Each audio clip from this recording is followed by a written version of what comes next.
అక్కడ ఎవరైతే దీంట్లో ఇన్వాల్వ్ అయిన అధికారులు కానివ్వండి, నాయకులు కానివ్వండి, ఎవరైతే ఉన్నారో పక్కా వీళ్ళపైన రాయడం జరుగుతుంది, యాక్షన్ తీసుకోవాలి.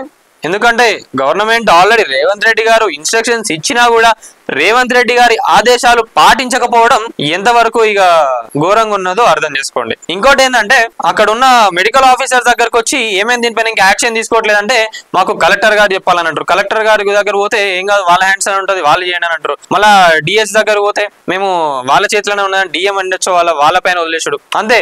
ఎంతసేపు ఈడ పోయి అడిగితే మాకు సంబంధం లేదు, వాళ్ళకి మళ్ళీ వాళ్ళ దగ్గర పోతే వాళ్ళకి మాకు సంబంధం లేదు, వీళ్ళకైనా చెప్పి దీన్ని పోస్ట్ పోన్ చేస్తున్నారు తప్ప దీనిపైన యాక్షన్ తీసుకోవడం లేదు. ఇట్లా చేస్తే ఏమైతుంది, ప్రజాప్రభుత్వానికి మచ్చ వస్తుంది. పాపాల రోహిణి సీజ్ కాలేదు ఎందుకని సీఎం రేవంత్ రెడ్డి ఆదేశాలు ధిక్కరిస్తున్నది ఎవరు? సిఐడి విచారణలో తేలిన నిజం. రోహిణిని ముట్టుకునే ధైర్యం లేదా, మూసేసే శక్తి లేదా?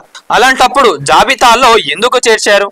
అదే అంటున్నా, ఇప్పుడు ఈ 28 మెంబర్స్ హాస్పిటల్స్ లిస్ట్ ఏదైతే ఉందో మీకు చాతగానప్పుడు ఈ అధికారులు ఎవరైతే ఉన్నారో, అక్కడ ఉన్న నాయకులు ఎవరైతే ఉన్నారో, మీకు చాతగానప్పుడు ఇట్లాంటివి చేయకండి దయచేసి. మేము పలానా హాస్పిటల్ పైన యాక్షన్ తీసుకోలేము అన్నప్పుడు మీరు ఇట్లాంటి ఇన్వెస్టిగేషన్స్ ఏవైతే ఉన్నాయో రేవంత్ రెడ్డి గారు మంచి ఆలోచనతోనే చేసిండ్రు. కానీ ఇక్కడ లోకల్లో ఉన్న అధికారులు కానివ్వండి,